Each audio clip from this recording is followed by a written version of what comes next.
Very excited to be able to bring them to you. The purpose of today is to share information, gather all kinds of questions, and be able to ask them and get some answers. So today what we're going to do is start with a farmer panel, and these guys will be up here and we'll visit and talk, and the idea is not to be a formal presentation, and actually all throughout the day we will have presentations, but we want you to stop and ask questions, engage the presenters. That's the purpose. So don't feel bad about raising your hand and say, hey, what did you mean about that, or what about this? That's totally what today is about. So we're going to start with a farmer panel. We're going to break up into sessions throughout the day today.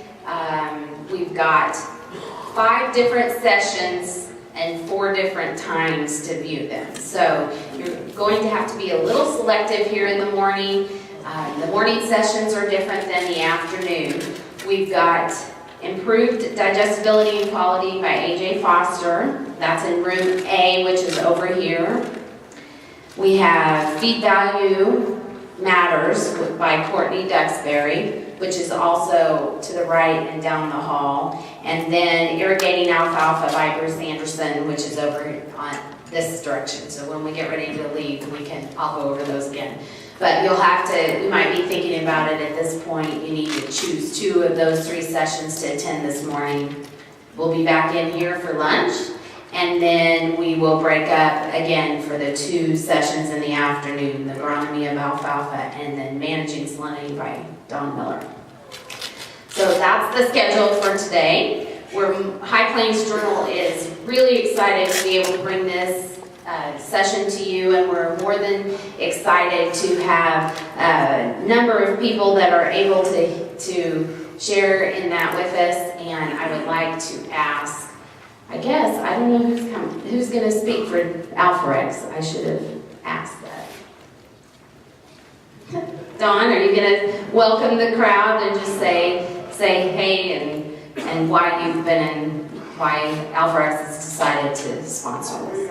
We've done a lot of work on alfalfa the last year. We're one of the largest alfalfa breeding companies in North America. So we're really excited about being here today and sharing some of the information we have on the new varieties that are out there, some of the new things that might make a difference as far as your alfalfa operation or your hay operation.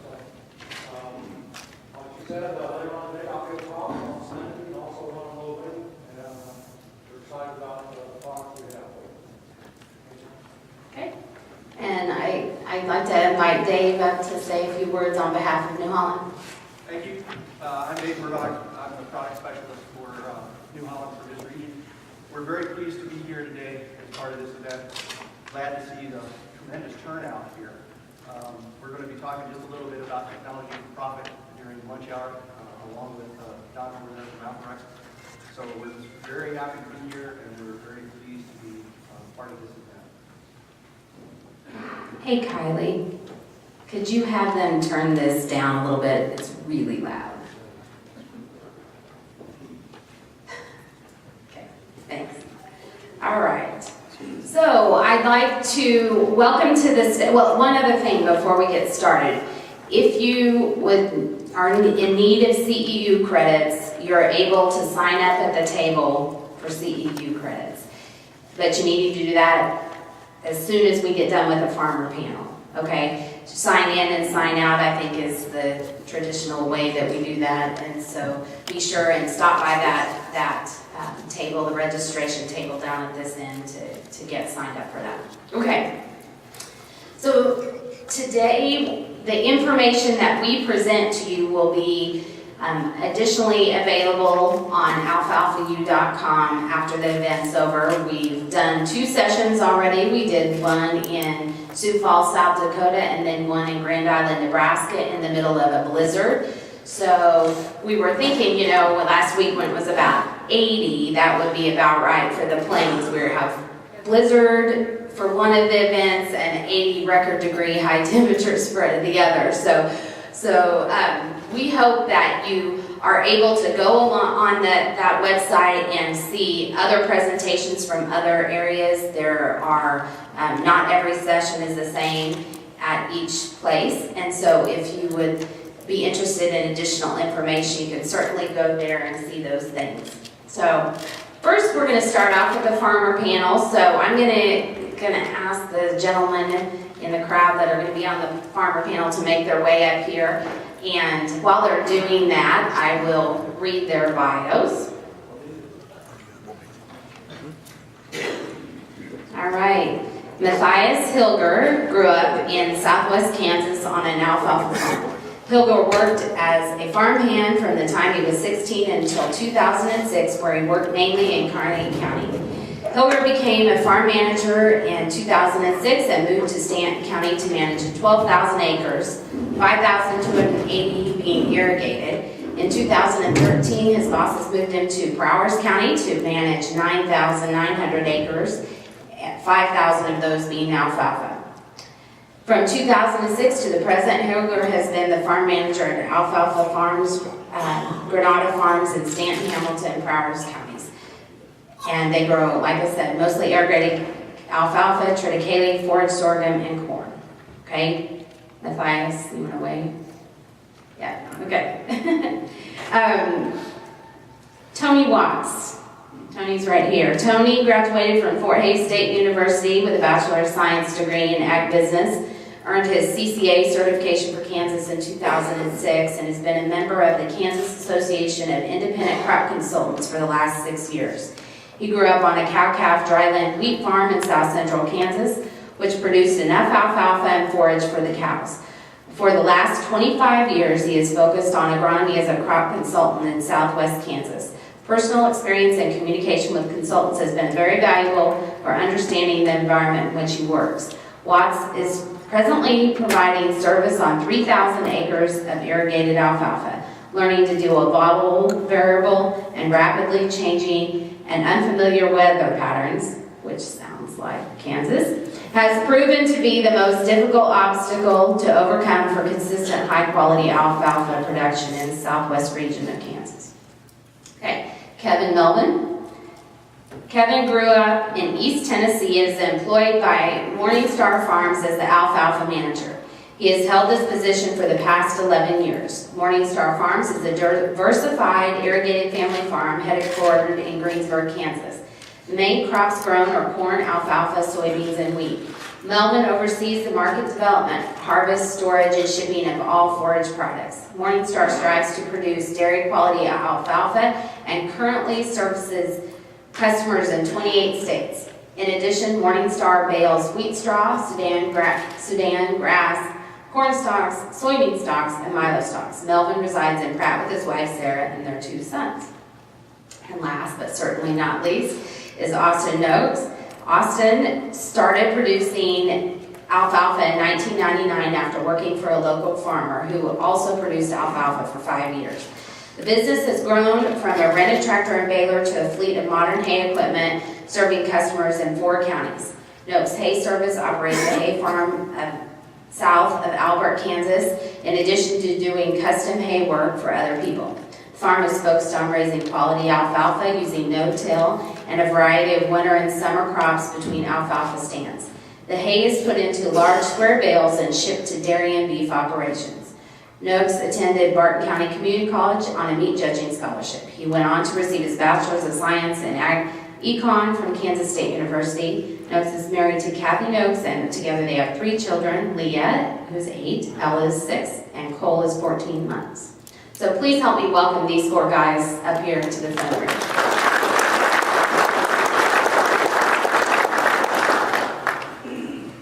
Test. I don't know.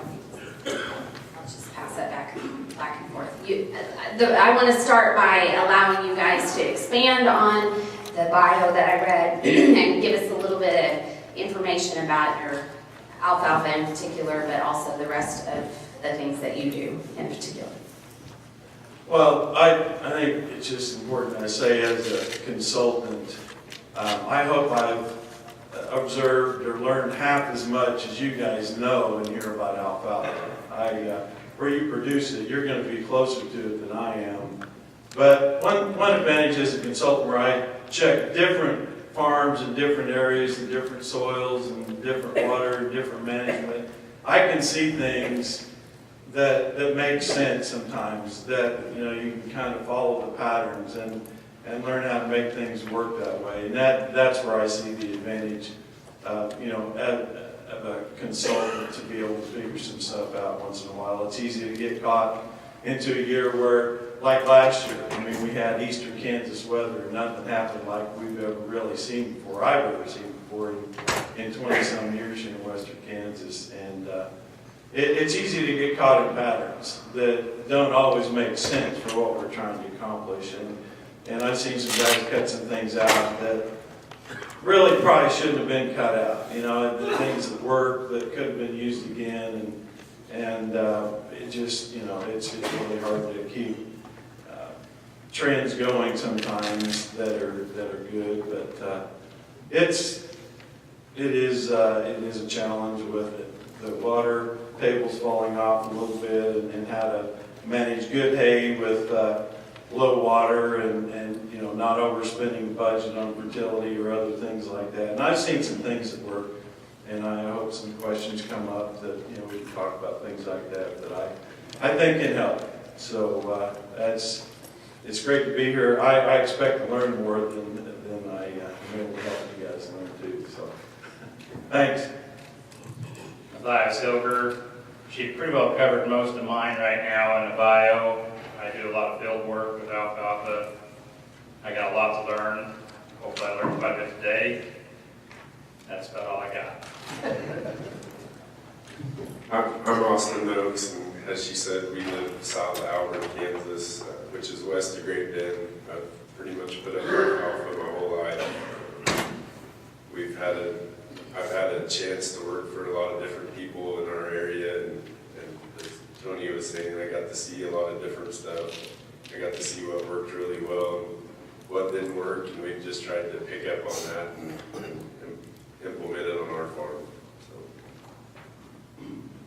Well, good morning. I'm Kevin Melvin, and so live in Greensburg, or I live in Pratt, with Morningstar Farms here in Greensburg, and we're into several different things, and that's really help just look after the alfalfa harvest and marketing. I'm a transplant here in Kansas, so definitely see things a little different. Where I grew up, we were more interested in getting the water away from what we were doing than trying to gather the water up. And so, one of the bigger things that we've seen a lot of changes in I remember coming to western Kansas 11 years ago, and I said, well, why don't we bale in wheat straw? And they said, well, son, this is western Kansas, and we just don't do that. Well, that's a different, it's very different now with all the other crops that we were baling a lot of wheat straw and corn stalks. And the equipment's really changed, and we've tried to not be on the very leading edge of it, but right behind it. We've adopted the steamers, and we've really tried to watch what we're doing with our swathers and that kind of thing. So, I'm very interested to see what ideas other people have. We love to have people come out and see what we're doing, and so we can get a good idea of what they're doing also. It's very interesting to see what things work in different places. So, looking forward to today. Okay. All right, let's just start off with who is the customer for your alfalfa produced in your operation, and how's that influence how you manage your alfalfa acres? We grow our own alfalfa for the dairy I work for. We buy hay also. Our main goal is to grow as much alfalfa as we can for our operation.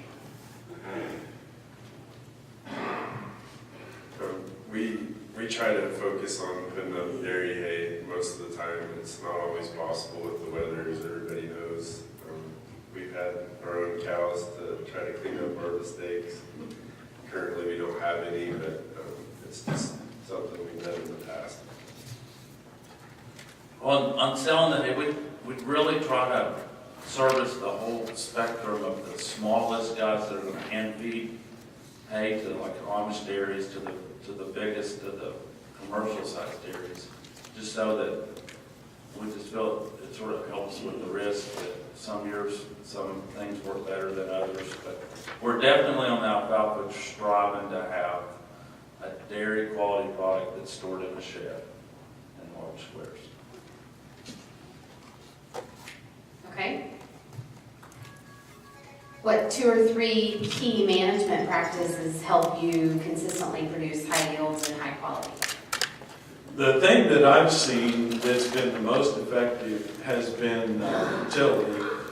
Of course, I mean, obviously managing bugs, that goes without saying really, but the one thing that I've been able to kind of modify, tweak a little bit is taking a good set of soil samples, having a good idea what your fertility is, utilizing manure wherever possible to keep those fertility levels high. I think it's important to have adequate fertility.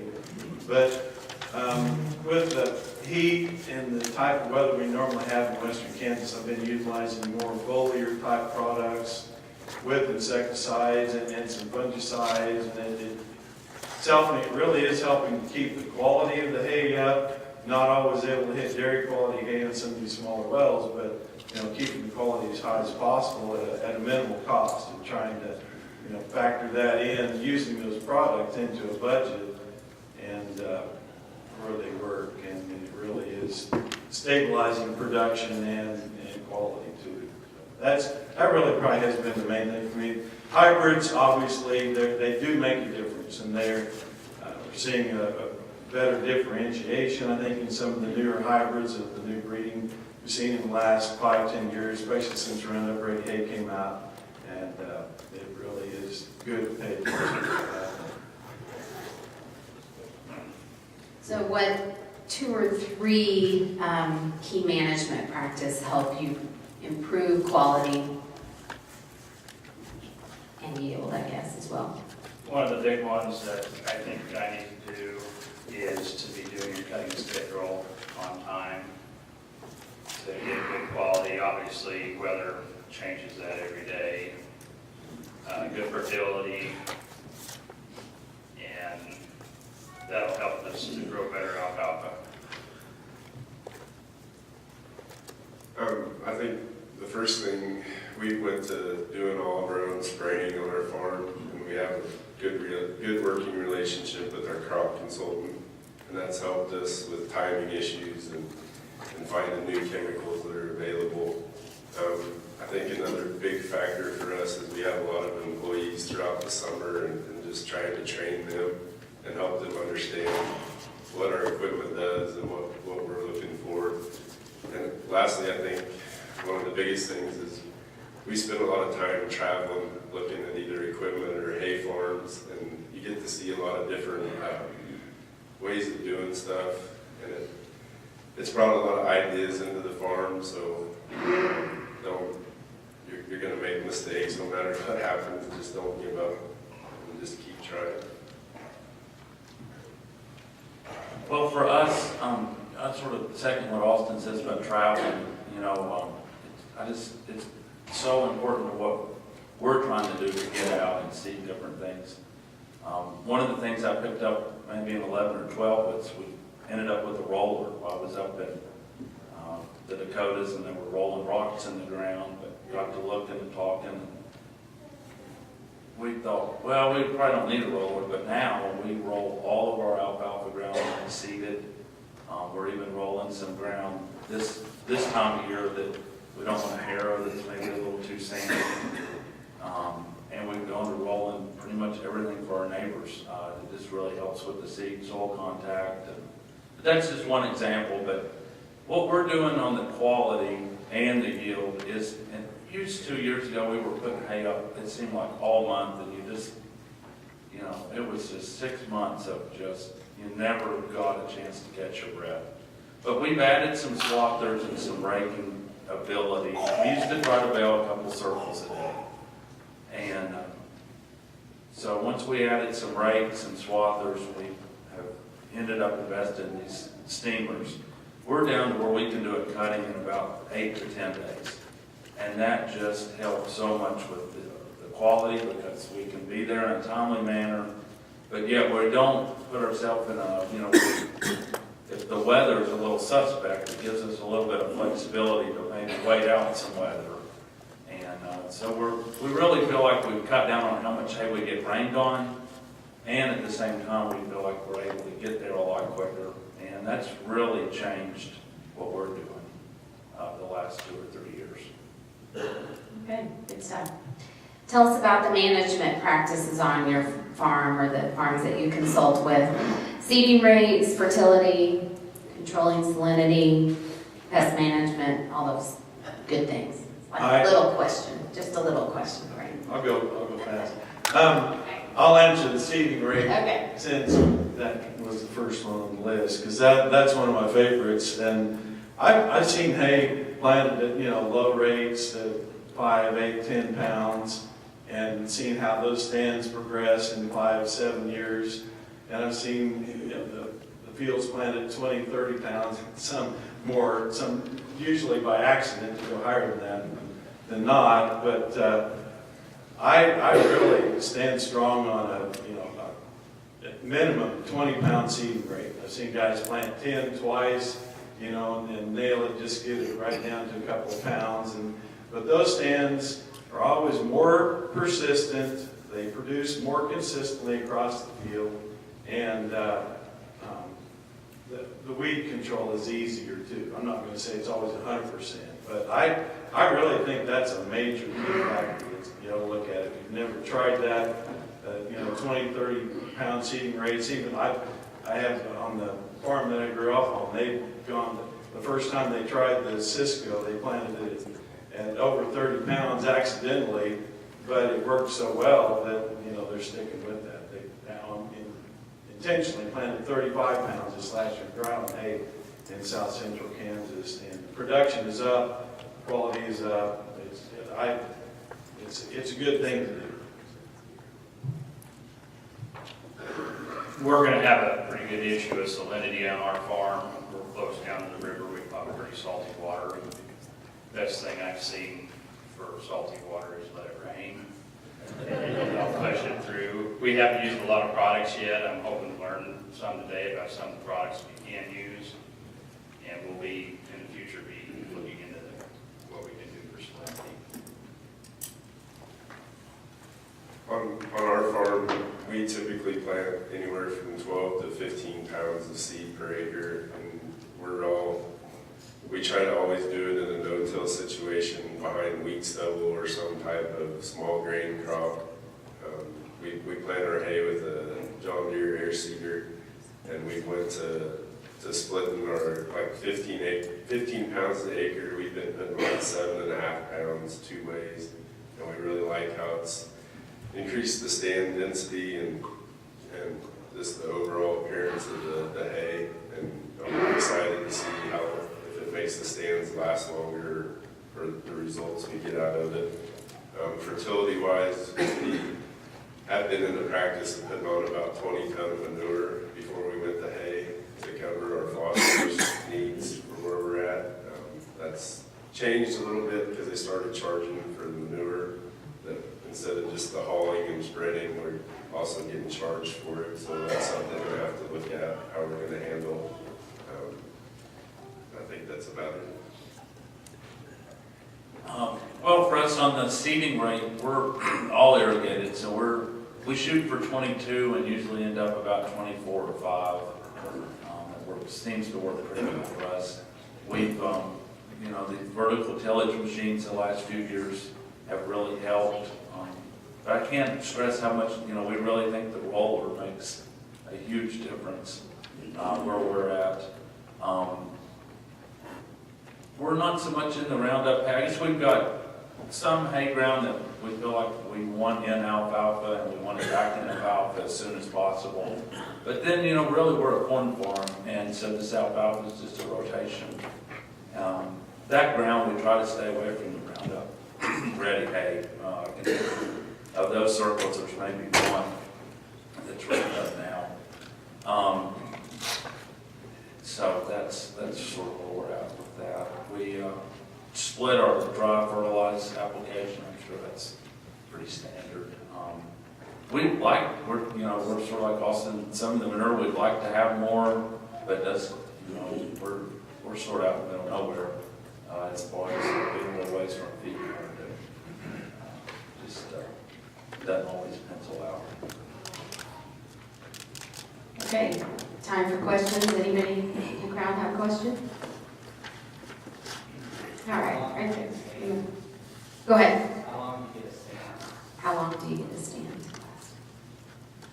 I have seen stands last over 7 years long and really no major reduction in quality of production. They do thin out a little bit, but 3 to 5 is probably more typical. Really good stands, but management does make a difference. Keeping the weevil out, basically, just keeping the other the summer pests out, lepidoptera, the old worms, everything makes a difference. The cowpea aphids and the problems like that. Keeping the stress off of it does make a difference. It makes a big difference for longevity of stand. So, but it's good to rotate and do things too. There are other issues that I can't claim to know a lot about research and the nematodes and some of the soil problems, but it does pay to rotate and keep them cleaned up too, I think. How long? Yeah, answer that too. What was your question again? How long the stand lasts?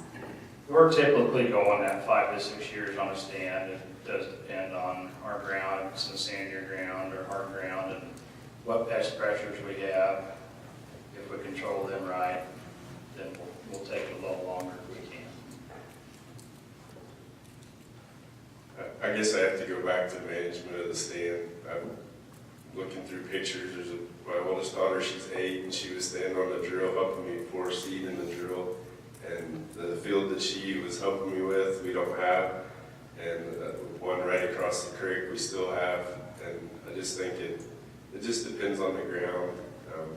I know where there's a field where the landlord planted it, over 20 years ago, and the plants are still there. Is there a stand though? But the plants can last a long time. I just think it goes back to management and how you establish the stand and just some of the things you're doing.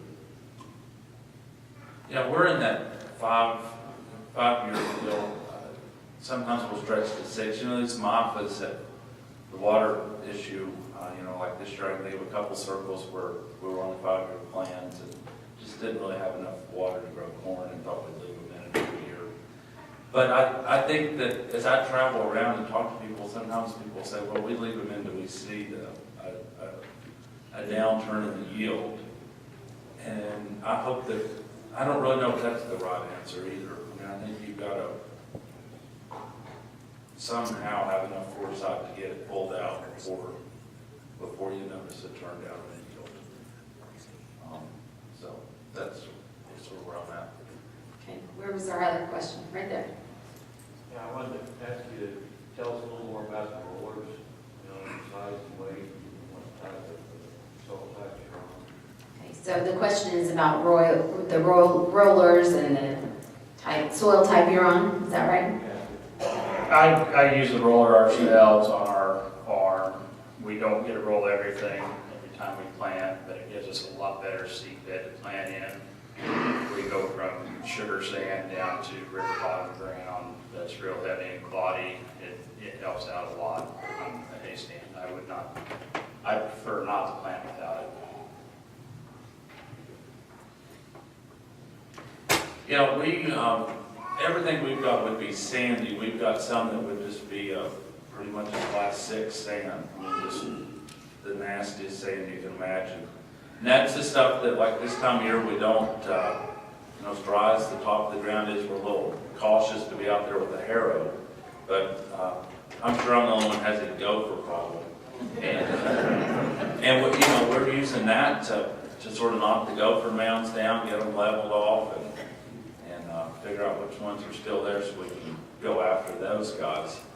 But the planting, after we do the vertical deal, we'll come in there with that roller, and it just makes all the difference in the world how it plants in. But we are running a 40-foot roller that holds 3,000 gallons of water, There'll be sometimes some situations that we won't fill it with water.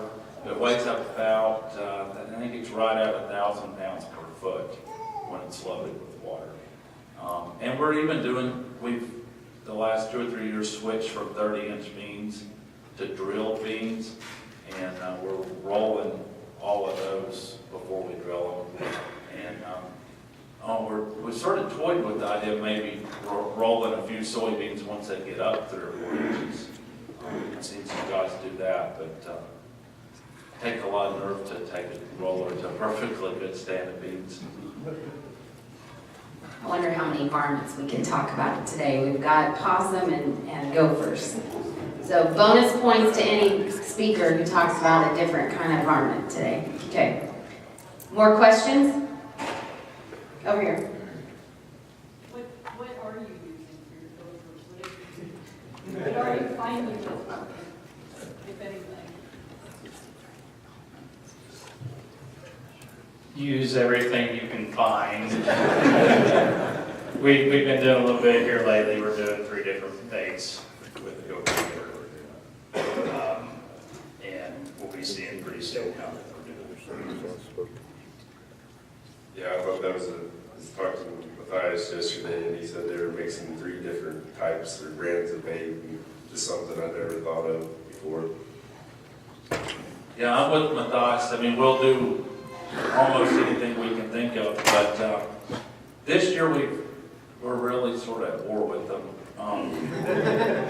I had probably been out of the loop, we'd used strychnine for years, and then it seemed like it was sort of off the market for a while. We found some new strychnine.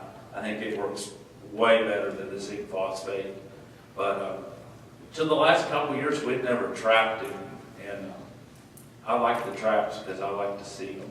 Do you like to see them die? I want to see them in the back of somebody's pickup. And I think that works. I mean, I know it takes a lot of time, but it's probably one of the, I don't know if it's not one of the cheaper ways to get them.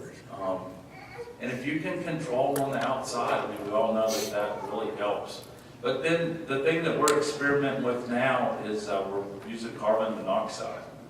And I never had really thought about that, but we're injecting carbon monoxide into the ground. It's a pretty simple process, and we're really hopeful that that's going to work well.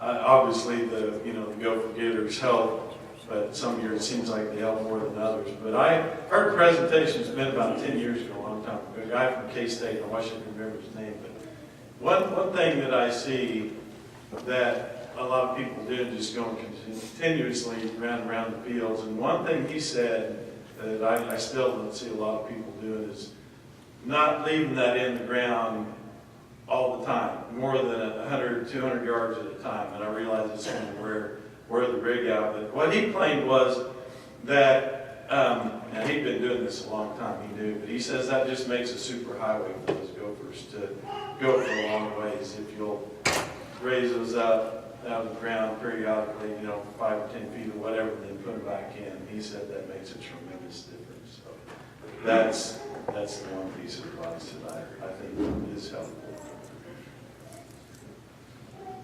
Question right in the back. How deep do you guys run your gopher getters? 6 to 8 inches is what I've always kind of done with. Does it depend on soil type or some soil type? We typically do this 6 to 9 inches. I'm real new on gopher getting right now. We're just getting into it. My father's done a lot of it. I've talked to him quite a bit, and that's different soil types, moisture, if you're, to get your hole where you need it to stay. There's quite a few different things behind it. We don't have a lot of gopher problems, but we still do it. But one of the things that I did last year was we read the book on the gopher getter, and we got it set up exactly like it was, adjusting our center link. And it talked about in there to take a shovel and actually dig the tunnel up, and that was something I'd never done before. And it was pretty neat, because once we got it set up, we dug into the trench and then took my phone and took a picture, and you could actually see the tunnel as far as the light would go. And I think that makes a big difference. You know, you need to make sure that it's set up right and adjusted right to the tractor that you put it on. And you need to actually get out and dig and make sure that you're actually making a tunnel and not just loosening up dirt in the ground. So the tunnel, creating a tunnel is important, so they'll fall. I think it is, yeah. I mean, it's something that I've never actually, it was just one of the things, you put the bait in, you hooked on, you went, and I said, well, we're just gonna read the book, and it was just really neat when I dug that out, and I showed the operator what he needed to do, and you could, I probably still got the picture somewhere, but just seeing that tunnel, you knew it was working right. Yeah. Yeah, I'm sure with Austin, I mean, we used to just mindlessly go and every 150 foot, around every wheel track, just go plow bait. You've got to make sure you're getting them, and it's not about planting, go for bait. But our soft ground or sandy stuff, there'll be a different depth than in the hard ground. And so, we'll really look and see if are we at the same depth that the gophers are. But right now, and I think I don't know, I might sort of be this way the rest of the spring, we're only going to treat the outside corners. And then we're probably going to run the gopher getter in the wheat ground and go into alfalfa this fall and try to make sure we've got those killed. But with setting the traps and injecting this carbon monoxide, I don't know that I'm going to be out in the field with the machine. And if we are, it's only going to be to spot treat. Because we used to just do the grid, we just put it on a GPS and every 100 feet or something plow. And I think we're sort of going to steer away from that. There was one other thing, when I read the book, it did say something about your depth, about how you wanted your tunnel. I think you want your tunnel to be slightly above their tunnel because it's going to collapse their tunnel. But I could be wrong, but if you read about it a little bit, there's a certain, you want your tunnel to be in a certain spot where it doesn't collapse closed so that they're traveling that one to get the bait. Did you have much luck with it? Super sandy, so the tunnel holding up? Yeah, I think, we try to do it in the spring, hopefully when we have wet conditions to hold up the tunnel. Okay, questions over here? What role is precision ag going to play in your opinion in alfalfa production in the coming years? What role, just to repeat, what role does precision ag play in alfalfa production in the coming years? I've seen enough grid sampling and with the rigs that are coming out, fertility, trying to, if the costs of phos go up and major nutrients for alfalfa, that could be an issue. I could see where a guy could make that pay, doing a CEC map or whatever, several ways you could monitor that. I could see that being a good thing and being able to push production as much as, to cut costs, but that makes sense to me. Spray rigs are not overlapping with chemicals that could burn the hay at higher rates and whatnot. That makes sense to me. We have a few sprinklers set up on railroad rate irrigation. It's new to us last summer when we started. We have a farm that was an old ditch pipe farm, and we got a lot of old ditches we closed, and those are running water off, and we're trying to keep water from pooling up on the field. I think it's going to play a role in it. I'm not sure what it is yet. As far as the agronomy side, I think that we need to apply some more of the technology that people are using to the alfalfa. As far as the production side, I would like to see more effort made. We've tried a telemetry deal on our balers where it would show us where the bales were dropped off and where they were dropped in the field, but we couldn't figure it out. And I suppose that there's just not as big a market share with the hay stuff as there is corn. I don't know if it'll ever catch up. So we've done grid sampling, and I'd have to ask our consultant. I know on our dry spread I think probably the first dry spread, it'll be a variable rate, and then the second dry spread's not variable. I'd like to see the yield mapping. I mean, I'm a big believer in that you gotta know how many tons are coming off each field, each cutting. I've got that data. It would be nice if I had it in some kind of yield map, but I'm not sure yet what I would do if I had the data. So, but and the spraying, I think that some of these chemicals that we're working with now, they do some of them seem to be a little hotter, and you know, it's sure important not to be overlapping booms, and all that guidance is obviously a lot better, and the boom cutoffs and all that kind of thing. So that's helped. Any more questions? Right here. What's the best way to come out around that crop? Going into that? What's the best way to come out of Roundup into alfalfa, correct? Like a Roundup ready crop? No, I've got alfalfa, Roundup ready alfalfa. Okay. I'm gonna come out. What's the best way to kill it? Okay. Well, I can honestly say I haven't had to deal with that one yet. I'd have to think about that. I'm going to turn that over to you. I don't got much more advice for you. I got some Roundup ready alfalfa. I'm sure one of these days we'll be taking it out and going to corn. We'll probably do a little tillage and chemical to get it out. I guess, can I ask you a couple more questions? I mean, are you wanting to work the ground, or do you want it to be no-till, or do you have a preference? Well, I'm thinking about coming out and going back to Sabine for maybe 2 years from my back to alfalfa. I mean, like on our farm, my farm is predominantly dry land.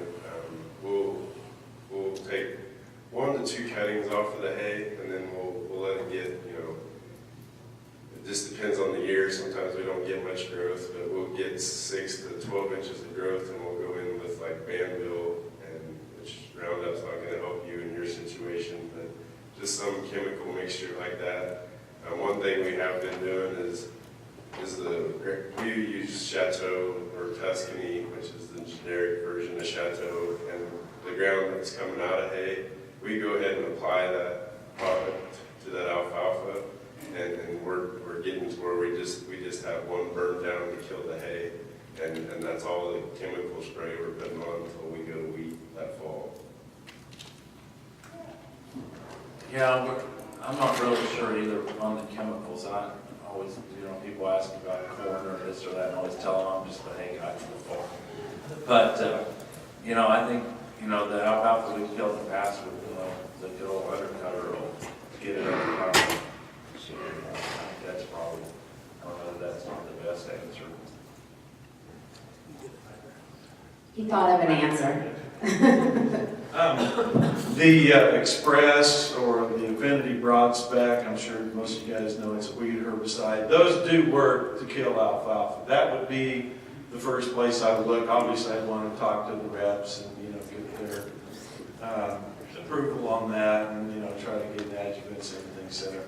But there would be some chemicals you could use. But really, I mean, if you're going to be able to do it, rotating to a wheat or something like that would work, and then you could use the weed herbicides in the spring. That to me makes the most sense, you know, and I have seen one small half-circle situation similar to that where they're killing alfalfa in wheat, and it wasn't Roundup ready, but that did work pretty well. The higher rates, it was, I think it was an ounce of Express, I've kind of forgotten, but it was a high rate of one of those SU ALS chemistry herbicide for wheat, and that would work pretty well. So, and some would be more expensive than others, but that was really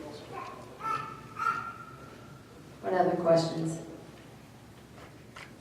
You guys that are putting on the manure, I'm assuming you're doing that before you establish your stand? I think manure can be put on every 2 to 3 years, depending on production or fertility. It can be put on at, you know, the right time of year, in crop also, but pre-plant would work well. It couldn't be so much no-till that, you know, application is pretty important. And that's, I really like the rigs that are set up with an RTK, you can apply that as evenly as possible. We're doing a little bit of both. This is the first year I put any manure on top of a hay stand, and we just did that about 3 weeks ago. I'm going to be using my roller to roll the clods out first, and then on some of the bigger stuff that has clods in it, I may go ahead and bring the harrow back in behind it and try and bust it up a little more after I water it. But I think it works good both ways. We've primarily been putting it on before we go to hay. I've seen one of the dairies that we used to work for, they put a lot of manure on growing hay, but I think it's just, I think your quality maybe of your hay becomes an issue with the first cutting off of it, just trying not to pick that back up. So. We're doing quite a bit on established stands. But our ground is, we're not really having an issue with it rutting, but we are rolling the clots out. And then, but I think if it was composted manure, would be very interested to have some compost available. I think that would be a real non-issue, and maybe not be hesitant to doing it. I mean, what would your concerns be on putting it on now with it established? Like you're talking about clods, ruts, the big thing. Yeah, we're sort of selective on when we let them on the ground, but we've been pretty happy putting it on established ground in the right circumstance. I also say if you don't get it worked in quickly, you lose a lot of your nitrogen. Yeah, I hear you about the nitrogen. But I think and I don't mean to outspeak or overspeak you, but I think, you're looking more for the phosphorus and potassium out of it than you are the nitrogen. And I think if you're going to plant it to established hay, or spread it on established hay earlier in the, late fall, real early winter, that's going to get time for those clods to break down, and you can harrow it earlier in spring. I'd like to have done it when my field was a little colder than we did, but the timing didn't work out. There are some ruts out in there. That particular field, we had ruts from silage trucks that spring, so the big tires of the spreader may actually smooth it out just a touch. Yeah, the better, finer you can get it ground up and more evenly applied is a big deal. The big chunks are hard to deal with, and that all that makes a difference. So I think this is the better you can do it. So phosphorus typically is not known for moving in the soil, and not might go with the sandy soil. So you're not working that in, putting phosphorus down where the roots can be. Are you essentially doing it slowly, or eventually it'll get there, or what are you thinking? Well, back in the days of full tillage, that was always the best, was apply, a minimum of 100 pounds of actual phos with 1152O or whatever was best, and deep, and then plant, come back to seed bed and plant. So I agree with the theory and the practice there, but there's a pretty strong argument for that organic type phos to not have a problem with losing it or whatever, and it will move 1 to 3 inches a year. So then what I try to do is, with fertility, I'm not always changing recommendations every year, just trying to tailor fit those to a very precise amount, but try to maintain the fertility, try to keep it up in those fields where you're going to be doing that. If you're going to alfalfa in the future and you have a wheat crop or corn crop, build it up before you get there. That's the best way, I think, to try to do what you're talking about, which I think is very important to have. That alfalfa is pulling a lot of phos, and it needs it from the top 8 to 10 inches like most crops do. But it's alfalfa. It needs a lot of phos. I won't see a whole lot of difference between the manure spreading dry on how fast it's going to be getting to that zone. So I'm not too worried about it getting down there. I think that with the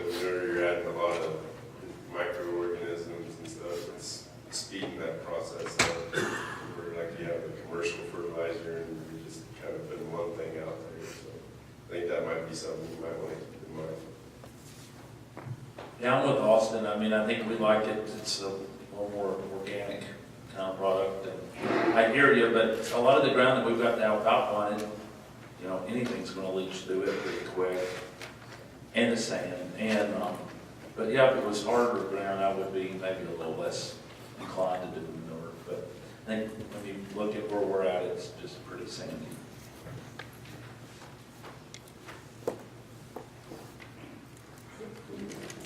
Okay, what else?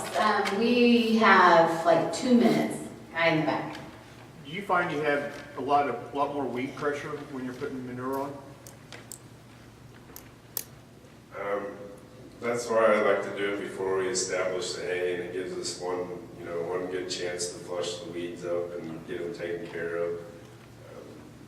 I think one of these other guys would be better to answer your question, put it on established hay. I'm not going to have a whole lot more on that. This was the first year I've spread it on the existing field of hay. If we do have a weed problem, we'll just spray when we need to spray. Yeah, I think it's pretty typical that you'll have some weed problems from the manure, but the pigweed would be the worst one, and it is relatively difficult to control. And there is more Roundup resistant pigweed around now, so it pays to watch that. But I think even in the Roundup Ready hay, the Velpar, Diuron, Alpha Max products, I think can help get a handle on that. There are other ways of doing that. But it will cause more problems, but those sorts of nutrients are very, very important that you get out of them, I think, too. So I think it's worth it. I think with the weed pressure, if you're really doing a good job staying ahead of the curve, and if you're on a really tight cutting schedule, you know, definitely if you could manage to be in the mid-20s on days, I think it's, you know, not really much of an issue. But I guess there could be a year that the weather was a little wetter or something that you might regret doing it. But we've done it for probably 7 or 8 years and have been able to stay in front of the weeds for the most part. Okay, one more, quick. Do those of you that irrigate have any experience with drag hoses or bubblers? I have a neighbor that has a drag hose, so we're going to be watching him pretty close. My father has one on one of his hay fields. I have not made over there to look at it. I don't have a personal preference on it yet, but I haven't watched it enough. I haven't seen enough of that to really speak about it on any large scale. You know, guys use them by the wheel tracks, and it does make a big difference with that. If you're trying to run the sprinkler so slow where you have problems with that. On the one that's the neighbor to me, he has I think it's 13-power pivot. The hoses are, I'm not sure how long exactly they are, but it's a long drip hose to get the nozzle emitter around. I don't have any experience, but he was talking about it earlier. It's going to add a management step in cutting the hay because those hoses are out there that you have to deal with. I thought that was interesting. You know, we don't really, you know, we're all eyeballs, and so we haven't looked at the drag hoses yet. Okay. All right, thank you guys.